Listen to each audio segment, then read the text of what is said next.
Hi friends, എല്ലാവർക്കും ഇന്നത്തെ പുതിയൊരു വീഡിയോയിലേക്ക് സ്വാഗതം. ഇന്നൊരു ചൈനീസ് ഡിഷാണ് ഞാൻ തയ്യാറാക്കാൻ പോകുന്നത്. ചൈനീസ് ഡിഷായ ഡ്രാഗൺ ചിക്കനാണ് ഇന്നത്തെ റെസിപ്പി. അപ്പോൾ ഇതെങ്ങനെയാണ് തയ്യാറാക്കുന്നതെന്നും എന്തൊക്കെ ഇൻഗ്രീഡിയൻസ് ആണ് ഇതിലേക്ക് വേണ്ടതെന്നും നോക്കാം. വളരെ സിമ്പിളായിട്ട് തയ്യാറാക്കിയെടുക്കാൻ പറ്റിയ നല്ലൊരു ടേസ്റ്റി ആയിട്ടുള്ള റെസിപ്പിയാണിത്. അപ്പോൾ ഇതിനായി ഞാൻ ഇതുപോലെ 1/2 കിലോ ചിക്കൻ ബ്രസ്റ്റ് ഇതുപോലെ സ്ട്രിപ്സ് ആയിട്ട് കട്ട് ചെയ്തെടുത്തിട്ടുണ്ട്.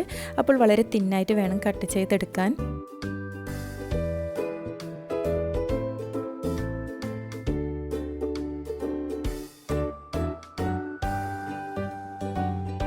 ഇനി ഇതിലേക്ക് അല്പം ഉപ്പ് ചേർത്ത് കൊടുക്കാം. ഇനി അല്പം കുരുമുളക് പൊടിയാണ് ചേർത്ത് കൊടുക്കുന്നുള്ളത്. അതോടൊപ്പം തന്നെ അല്പം ഗാർലിക് പൗഡർ കൂടി ചേർത്ത് കൊടുത്തിട്ടുണ്ട്. കൂടെ അല്പം സോയാ സോസും. ഇനി 1 ടേബിൾ സ്പൂൺ കോൺഫ്ലവർ ആണ് ചേർത്ത് കൊടുത്തിട്ടുള്ളത്. അതോടൊപ്പം തന്നെ 1 ടേബിൾ സ്പൂൺ മൈദയും ചേർത്ത് കൊടുത്തിട്ടുണ്ട്. ഒരു മുട്ട ഇതുപോലെ പൊട്ടിച്ചൊഴിച്ച് ഇത് നല്ലോണം ഒന്ന് മിക്സാക്കി എടുക്കാം. അപ്പോൾ ഇത് ഫ്രൈ ചെയ്തെടുക്കാൻ വേണ്ടിയിട്ടുള്ള ഒരു ബാറ്ററാണ് നമ്മളിപ്പോൾ ഇങ്ങനെ തയ്യാറാക്കി ഇതിലേക്ക് മിക്സ് ചെയ്തെടുത്തിട്ടുള്ളത്. അപ്പോൾ ഇത് നല്ലോണം ഇതുപോലെ ഒന്ന് മിക്സാക്കി എടുക്കണം.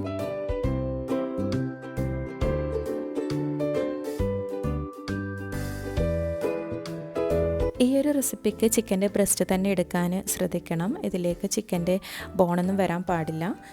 അപ്പോൾ അതുകൊണ്ടാണ് ഇതുപോലെ ചിക്കൻ ബ്രസ്റ്റ് എടുത്ത് ഇതുപോലെ കട്ട് ചെയ്തെടുത്തിട്ടുള്ളത്. അങ്ങനെ ചിക്കൻ ഇപ്പോൾ നല്ലോണം ഇതുപോലെ മിക്സാക്കി എടുത്തിട്ടുണ്ട്. ഇനി ഇതിനൊന്ന് റെസ്റ്റ് ചെയ്യാൻ വേണ്ടി മാറ്റി വെക്കാം. ഒരു 15 മിനിറ്റിന് ശേഷം നമുക്കിതിനെ അല്പം ഓയിലൊഴിച്ച് അതിലേക്കൊന്ന് ഇട്ട് ഇതുപോലെ ഫ്രൈ ചെയ്തെടുക്കാം.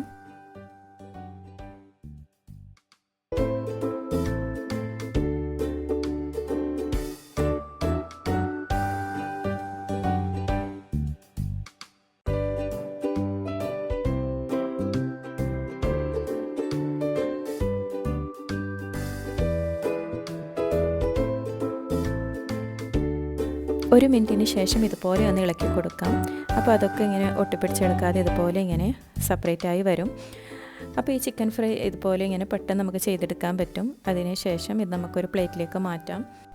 ഇതുപോലെ നല്ല ബ്രൗൺ കളർ ആകുന്നത് വരെ ഒന്ന് ഫ്രൈ ചെയ്തെടുക്കണം. അതിന് ശേഷം ഇതൊന്ന് പ്ലേറ്റിലേക്ക് കോരി മാറ്റാം. അങ്ങനെ ബാക്കിയുള്ള എല്ലാ ചിക്കൻ പീസസും ഇതുപോലെ ഒന്ന് ഫ്രൈ ചെയ്തെടുക്കാം.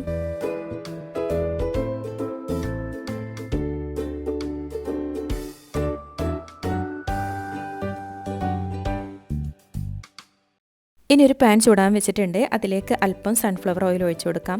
അപ്പോൾ ഈ ഒരു റെസിപ്പിക്ക് സൺഫ്ലവർ ഓയിൽ തന്നെ എടുക്കാൻ ശ്രദ്ധിക്കണം. ഇത് കോക്കനട്ട് ഓയിൽ ചെയ്താൽ അത്ര ടേസ്റ്റ് ഒന്നും ഉണ്ടാവില്ല. അപ്പോൾ ചൈനീസ് ഡിഷൊക്കെ അധികം നമ്മൾ സൺഫ്ലവർ ഓയിലാണ് ചെയ്തെടുക്കാറുള്ളത്.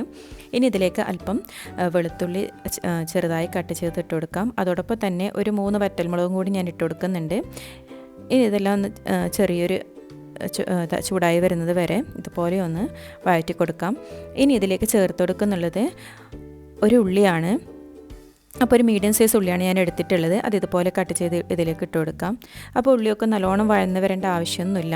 ഇപ്പോൾ ചൈനീസ് ഡിഷിലൊക്കെ നമുക്കറിയാമല്ലോ, അധികം ഇങ്ങനെ വഴറ്റിയെടുക്കുന്ന ആ ഒരു രീതിയൊന്നുമില്ല. എല്ലാം പെട്ടെന്ന് ഇങ്ങനെ ചെയ്തെടുക്കുകയാണ് ചെയ്യുന്നുള്ളത്.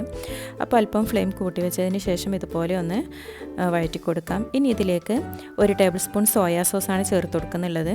അതോടൊപ്പം തന്നെ 1 ടേബിൾ സ്പൂൺ ചില്ലി സോസും ടൊമാറ്റോ കെച്ചപ്പും കൂടി ചേർത്ത് കൊടുക്കുന്നുണ്ട്. അപ്പോൾ ഇതൊക്കെ നിങ്ങളുടെ ആവശ്യത്തിനനുസരിച്ച് കൂട്ടിയും കുറച്ചൊക്കെ എടുക്കാം.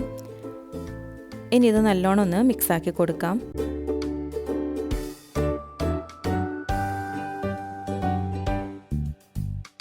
ചൈനീസ് ഡിഷിലൊക്കെ അധികം നമ്മൾ സോസ് ഉപയോഗിച്ചാണ് ഇതുപോലെ തയ്യാറാക്കിയെടുക്കുന്നത്. ഇതിൽ അധികമായിട്ട് ഇങ്ങനെ മസാലയൊന്നും നമ്മൾ ചേർത്ത് കൊടുക്കുന്നില്ല. ഇനി 1 ടീസ്പൂൺ തുർക്കയാണ് ചേർത്ത് കൊടുത്തിട്ടുള്ളത്, വിനാഗിരി. അപ്പോൾ അതും കൂടി ചേർത്തതിന് ശേഷം ഇതുപോലെ ഒന്ന് നല്ലോണം ഇളക്കി കൊടുക്കാം. ഇനി ചേർത്ത് കൊടുക്കാനുള്ളത് ക്യാപ്സിക്കാണ്. 2 കളറിലുള്ള ക്യാപ്സിക്കാണ് ഞാൻ എടുത്തിട്ടുള്ളത്, യെല്ലോ കളറിലും ഗ്രീൻ കളറിലും. അപ്പോൾ നിങ്ങൾക്ക് ഇഷ്ടമുള്ള കളറിലുള്ള ക്യാപ്സിക്കൊക്കെ എടുത്ത് ഇതിലേക്ക് ചേർത്ത് കൊടുക്കാവുന്നതാണ്. അപ്പോൾ കുറച്ചും കൂടി നല്ല കളർഫുള്ളായി കിട്ടും. അപ്പോൾ ഇത് ഒരുപാട് അങ്ങ് വഴറ്റിയെടുക്കേണ്ട ആവശ്യമൊന്നുമില്ല. പെട്ടെന്ന് തന്നെ ഇതുപോലെ ഒന്ന് ഇളക്കിയെടുത്താൽ മതി. ഇനി 1 ടീസ്പൂൺ ക്രഷ്ഡ് പെപ്പറാണ് ചേർത്ത് കൊടുക്കുന്നുള്ളത്. അതോടൊപ്പം തന്നെ അല്പം ഉപ്പും 1 ടീസ്പൂൺ പഞ്ചസാരയും കൂടി ചേർത്ത് കൊടുക്കുന്നുണ്ട്. അപ്പോൾ ഇതിൻ്റെ ഒരു സോസിൻ്റെ ഒക്കെ എരിവും പുളിയൊക്കെ ഒന്ന് ബാലൻസ് ചെയ്യാൻ വേണ്ടിയിട്ടാണ് ഈ 1 ടീസ്പൂൺ ഷുഗർ കൂടി ചേർത്ത് കൊടുത്തിട്ടുള്ളത്. ഇനി ഇതിലേക്ക് വേറെ മസാലകളൊന്നും ചേർത്ത് കൊടുക്കുന്നില്ല. ഓൾറെഡി ചൈനീസ് ഡിഷിൽ നമ്മളങ്ങനെ ഒരുപാട് മസാലയൊന്നും ഉപയോഗിക്കാറില്ല. ഇതുപോലെ സോസ് ഉപയോഗിച്ചിട്ടാണ് നമ്മൾ ഡിഷൊക്കെ ചെയ്തെടുക്കാറുള്ളത്. ഇനി 1 ടീസ്പൂൺ കോൺഫ്ലവർ അല്പം വെള്ളത്തിൽ കലക്കി അതും കൂടി ഇതുപോലെ ഇങ്ങനെ ഒഴിച്ചു കൊടുക്കാം. അപ്പോൾ നല്ലൊരു തിക്ക് ഗ്രേവി ആയിട്ട് ഇങ്ങനെ കിട്ടും നമുക്ക്. അപ്പോൾ അതും കൂടി ഒഴിച്ചതിന് ശേഷം ഇത് നല്ലോണം ഒന്ന് മിക്സാക്കി എടുക്കാം. ഇനി നേരത്തെ ഫ്രൈ ചെയ്തെടുത്ത ചിക്കൻ ഇതിലേക്ക് ഇട്ട് കൊടുക്കാം. ഇനി ചിക്കനിൽ ഈ സോസൊക്കെ എല്ലായിടത്തും ആകുന്നത് വരെ ഇതുപോലെ ഒന്ന് മിക്സാക്കി കൊടുത്തുകൊണ്ടേയിരിക്കാം.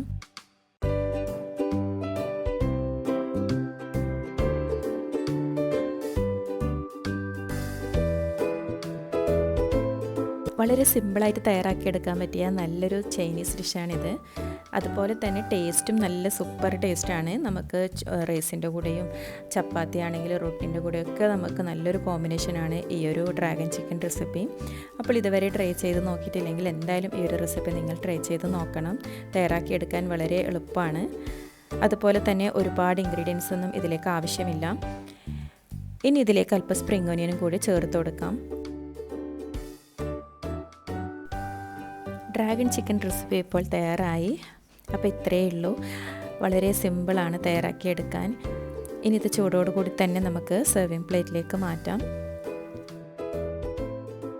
അടിപൊളി ഡ്രാഗൺ ചിക്കൻ റെസിപ്പി തയ്യാറായി. ചൂടോടുകൂടി തന്നെ ഇത് സെർവ് ചെയ്യാം. ഇതിൻ്റെ നല്ല സോസിൻ്റെ ആ ഒരു മണമൊക്കെ നല്ല ഒരു മണമാണ് വരുന്നുള്ളത്. അതുപോലെ തന്നെ കഴിക്കാനും നല്ല ടേസ്റ്റാണ് ഈ ഒരു റെസിപ്പി. അപ്പോൾ എന്തായാലും നിങ്ങളതൊന്ന് ട്രൈ ചെയ്ത് നോക്കണം. റെസിപ്പി ഇഷ്ടപ്പെട്ടാൽ ഒന്ന് ലൈക്ക് ചെയ്യുക. അതുപോലെ തന്നെ നിങ്ങളുടെ ഫ്രണ്ട്സിനും ഫാമിലീസിലും ഒക്കെ ഇതൊന്ന് ഷെയർ ചെയ്ത് കൊടുക്കുക.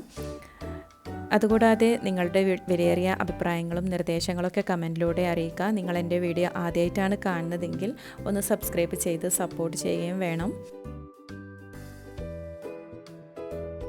ഇനി ഇതിൻ്റെ മുകളിലേക്ക് അല്പം സ്പ്രിംഗ് ഒനിയനും വൈറ്റ് എള്ളൊക്കെ ഇട്ട് നമ്മളിതൊന്ന് ഡെക്കറേറ്റ് ചെയ്തെടുക്കുന്നുണ്ട്.